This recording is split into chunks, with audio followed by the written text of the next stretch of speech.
ನಮಸ್ಕಾರ ಎಲ್ಲರಿಗೂ ಪ್ರಿಯಾ ಸುಚಿ ಚಾನಲ್ಗೆ ಸ್ವಾಗತ. ನಾನಿವತ್ತು ಆಲೂಗಡ್ಡೆ ಬಟಾಣಿ ಪಲ್ಯವನ್ನು ಸಿಂಪಲ್ ಆಗಿ ಯಾವ ರೀತಿ ಮಾಡೋದಂತ ತೋರಿಸ್ತಾ ಇದ್ದೀನಿ. ಹೇಗೂ ಇದು ಬಟಾಣಿ ಸೀಸನ್ ಆಗಿರೋದ್ರಿಂದ ಫ್ರೆಶ್ ಆಗಿ ಮತ್ತೆ ಕಡಿಮೆ ಬೆಲೆಯಲ್ಲಿ ಬಟಾಣಿ ಸಿಗುತ್ತೆ. ಹಾಗಾಗಿ ನಾವು ಇವತ್ತು ಈ ಪಲ್ಯವನ್ನು ಮಾಡ್ಕೊಳ್ಳೋಣ. ಇದು ಚಪಾತಿ ಜೊತೆ, ರೊಟ್ಟಿ ಜೊತೆ, ದೋಸೆ ಜೊತೆ ಎಲ್ಲದರ ಜೊತೆಗೂ ಸೂಪರ್ ಆಗಿರುತ್ತೆ. ಬನ್ನಿ ಯಾವ ರೀತಿ ಮಾಡೋದಂತ ನೋಡೋಣ. ಮೊದಲಿಗೆ ಒಂದು ಪ್ಯಾನ್ ತಗೊಳ್ಬೇಕಾಗುತ್ತೆ. ಪ್ಯಾನ್ಗೆ ಒಂದು 3 ಚಮಚದಷ್ಟು ಎಣ್ಣೆ ಹಾಕೊಳ್ಳೋಣ. ಎಣ್ಣೆ ಕಾದ ನಂತರ 1 ಚಮಚ ಜೀರಿಗೆ ಹಾಕೊಳ್ಬೇಕು. ಜೀರಿಗೆ ಚಟಪಟ ಆದ್ಮೇಲೆ 2 ಈರುಳ್ಳಿಯನ್ನ ಸಣ್ಣಗೆ ಕತ್ತರಿಸಿ ನಾನು ಹಾಕೊಂಡಿದ್ದೀನಿ. ಈರುಳ್ಳಿಯನ್ನ ಚೆನ್ನಾಗಿ ನಾವು ಫ್ರೈ ಮಾಡ್ಕೊಳ್ಬೇಕು, ಒಳ್ಳೆ ಗೋಲ್ಡನ್ ಕಲರ್ ಬರೋ ತನಕ.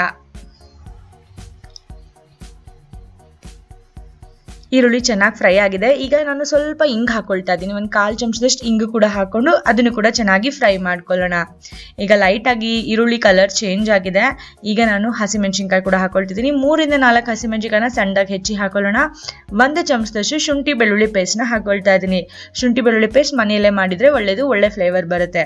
ಆ ಶುಂಠಿ ಬೆಳ್ಳುಳ್ಳಿ ಪೇಸ್ಟಲ್ಲಿರೋ ಹಸಿ ವಾಸನೆ ಕೂಡ ಹೋಗಬೇಕು. ಹಾಗಾಗಿ ಮತ್ತೆ 1-2 ನಿಮಿಷಗಳ ಕಾಲ ಮಧ್ಯಮ ಉರಿಯಲ್ಲಿ ಗ್ಯಾಸ್ ಫ್ಲೇಮ್ನ ಇಟ್ಕೊಂಡು ಫ್ರೈ ಮಾಡ್ಕೊಳ್ಳೋಣ. ಶುಂಠಿ ಬೆಳ್ಳುಳ್ಳಿ ಪೇಸ್ಟಲ್ಲಿರೋ ಹಸಿ ವಾಸನೆ ಎಲ್ಲ ಹೋದ್ಮೇಲೆ ನಾನೀಗ 2 ಟೊಮ್ಯಾಟೋನ ಕತ್ತರಿಸ್ಬಿಟ್ಟು ಹಾಕೊಳ್ತಾ ಇದ್ದೀನಿ. ಸಣ್ಣ ಸೈಜ್ ಟೊಮ್ಯಾಟೊ ತಗೊಂಡಿದ್ದೆ. ಟೊಮ್ಯಾಟೋನ ಕೂಡ ಸಣ್ಣದಾಗಿ ಕತ್ತರಿಸಿ ಹಾಕೊಳ್ಳೋಣ. ಅದನ್ನು ಕೂಡ ಇದರಲ್ಲಿ ಚೆನ್ನಾಗಿ ಮಿಕ್ಸ್ ಮಾಡ್ಕೊಳ್ತಾ ಫ್ರೈ ಮಾಡ್ಕೊಳ್ಳೋಣ. ಇದ್ರ ಜೊತೆಗೆ ನಾನು 1 ಕಪ್ನಷ್ಟು ಬಟಾಣಿ, ಫ್ರೆಶ್ ಆಗಿರುವಂಥ ಬಟಾಣಿಯನ್ನು ಹಾಕೊಂಡಿದ್ದೀನಿ. ಹಾಗೆ 300 ಗ್ರಾಮ್ನಷ್ಟು ಅಂದರೆ ಒಂದು 3 ಮೀಡಿಯಂ ಸೈಜ್ ಆಲೂಗಡ್ಡೆಯನ್ನು ಸಣ್ಣದಾಗಿ ಕತ್ತರಿಸಿ ನಾನು ಹಾಕೊಳ್ತಾ ಇದ್ದೀನಿ. ಅರಿಶಿನ ಹಾಗೆಯೇ 1 ಚಮಚದಷ್ಟು ಉಪ್ಪನ್ನ ಹಾಕೊಳ್ತೀನಿ. ನಾನಿಲ್ಲಿ ಕಲ್ಲುಪ್ಪನ್ನ ಬಳಸಿದ್ದೀನಿ. ನೀವು ನಿಮ್ಗೆ ಯಾವ್ದು ಬೇಕೋ ಅದನ್ನ ಹಾಕೊಳ್ಳಿ. ರುಚಿಗೆ ತಕ್ಕ ಹಾಗೆ 2 ಚಮಚದಷ್ಟು ಅಚ್ಚ ಖಾರದ ಪುಡಿ ಕೂಡ ಹಾಕೊಂಡಿದ್ದೀನಿ.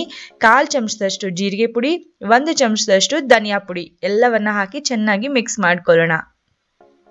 ಉಪ್ಪು, ಖಾರ, ಅರಿಶಿನ, ಜೀರಿಗೆ ಪುಡಿ, ಧನಿಯಾ ಪುಡಿ ಎಲ್ಲವನ್ನ ಹಾಕಿದ್ದೀನಿ. ಎಲ್ಲವನ್ನ ಹಾಕಿ ಚೆನ್ನಾಗಿ ಮಿಕ್ಸ್ ಮಾಡ್ಕೊಳ್ಳೋಣ. 1/4 ಕಪ್ನಷ್ಟು ಬೇಕಿದ್ರೆ ನೀರು ಹಾಕೊಳ್ಳಿ, ಯಾಕಂದ್ರೆ ಈರುಳ್ಳಿ ಟೊಮೆಟೊ ಕೂಡ ನೀರು ಬಿಡುತ್ತೆ.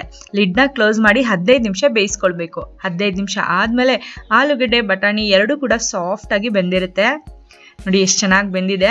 ಈಗ ನಾನು ಇದರಲ್ಲಿ ಗರಂ ಮಸಾಲ ಪುಡಿ ಅಥವಾ ಕಿಚನ್ ಕಿಂಗ್ ಮಸಾಲ ಪುಡಿ ಎರಡರಲ್ಲಿ ಯಾವುದಾದ್ರೂ ಹಾಕೊಳ್ಳಿ. 1/2 ಚಮಚದಷ್ಟು ಹಾಕೊಳ್ಳಿ. ಸಣ್ಣದಾಗಿ ಹೆಚ್ಚಿಟ್ಕೊಂಡಿರುವಂಥ ಕೊತ್ತಂಬರಿ ಸೊಪ್ಪನ್ನ ಕೂಡ ಹಾಕೊಂಡಿದ್ದೀನಿ. ಎರಡನ್ನೂ ಹಾಕಿ ಒಂದ್ಸಲ ಚೆನ್ನಾಗಿ ಮಿಕ್ಸ್ ಮಾಡ್ಕೊಳ್ಳೋಣ. ಮಿಕ್ಸ್ ಮಾಡಿ ಮತ್ತೆ ಲಿಡ್ನ ಕ್ಲೋಸ್ ಮಾಡಿ 2 ನಿಮಿಷ ದಮ್ಮಿಸ್ಕೊಂಡ್ರೆ ಸಾಕಾಗುತ್ತೆ. ಯಾಕೆಂದ್ರೆ ಗರಂ ಮಸಾಲ ಪುಡಿ ಹಾಕಿದ್ಮೇಲೆ ಅದು ಸ್ವಲ್ಪ ಬೇಯಬೇಕಲ್ವಾ, ಹಾಗಾಗಿ. ಈಗ ಲಿಡ್ನ ಕ್ಲೋಸ್ ಮಾಡ್ತಾ ಇದ್ದೀನಿ. 2 ನಿಮಿಷ ದಮ್ಮಿಸ್ಕೊಳ್ತೀನಿ. 2 ನಿಮಿಷಗಳ ಕಾಲ ಆದ ನಂತರ ಒಳ್ಳೆ ಆಲೂಗಡ್ಡೆ ಬಟಾಣಿ ಪಲ್ಯ ರೆಡಿ ಆಗಿದೆ. ನೋಡಿ, ಚಪಾತಿ ಜೊತೆ, ರೊಟ್ಟಿ ಜೊತೆ, ದೋಸೆ ಜೊತೆ ಎಲ್ಲದ್ರ ಜೊತೆಗೂ ಸೂಪರ್ ಆಗಿರುತ್ತೆ. ಈ ಬಟಾಣಿ ಫ್ರೆಶ್ ಆಗಿ ಬಟಾಣಿ ಸಿಗ್ತಾ ಇರುತ್ತೆ ಈ ಸೀಸನಲ್ಲಿ. ಹಾಗಾಗಿ ನೀವು ಬಟಾಣಿಯನ್ನು ತಂದು ಈ ರೀತಿಯಾಗಿ ಆಲೂಗಡ್ಡೆ ಬಟಾಣಿ ಪಲ್ಯ ಸಿಂಪಲ್ ಆಗಿದೆ ವಿಧಾನದಲ್ಲಿ ನೀವು ಒಂದ್ಸಲ ಮಾಡ್ಕೊಂಡ್ಲೇಬೇಕು. ನಿಜವಾಗ್ಲೂ ತುಂಬಾನೇ ಚೆನ್ನಾಗಿರುತ್ತೆ. ಖಂಡಿತವಾಗ್ಲೂ ಮನೇಲಿ ಎಲ್ಲರಿಗೂ ಇಷ್ಟ ಆಗೇ ಆಗುತ್ತೆ. ಅಡುಗೆ ಬರ್ದಲೇ ಇರೋರು ಈ ರೀತಿಯಾಗಿ ಸುಲಭವಾದಂಥ ಹೊಸ ಹೊಸ ಅಡುಗೆಗಳನ್ನ ಕಲಿಬೇಕಂದ್ರೆ ಪ್ರಿಯಾ ಸುಚಿ ಚಾನಲ್ನ ಸಬ್ಸ್ಕ್ರೈಬ್ ಮಾಡ್ಕೊಳ್ಳಿ. ಹಾಗೆ ಈ ವಿಡಿಯೋನ ಲೈಕ್ ಮಾಡಿ ಮತ್ತೆ ನಿಮ್ಮ ಫ್ಯಾಮಿಲಿ ಫ್ರೆಂಡ್ಸ್ ಜೊತೆಗೆ ಕೂಡ ಶೇರ್ ಮಾಡ್ಕೊಳ್ಳಿ ಅಂತ ಹೇಳ್ತಾ ಇವತ್ತಿನ ವಿಡಿಯೋನ ನಾನು ಮುಗಿಸ್ತಾ ಇದ್ದೀನಿ. ಮತ್ತೆ ಮುಂದಿನ ವಿಡಿಯೋದಲ್ಲಿ ಹೊಸ ರೆಸಿಪಿಯೊಂದಿಗೆ ಭೇಟಿ ಆಗ್ತೀನಿ. ಧನ್ಯವಾದಗಳು.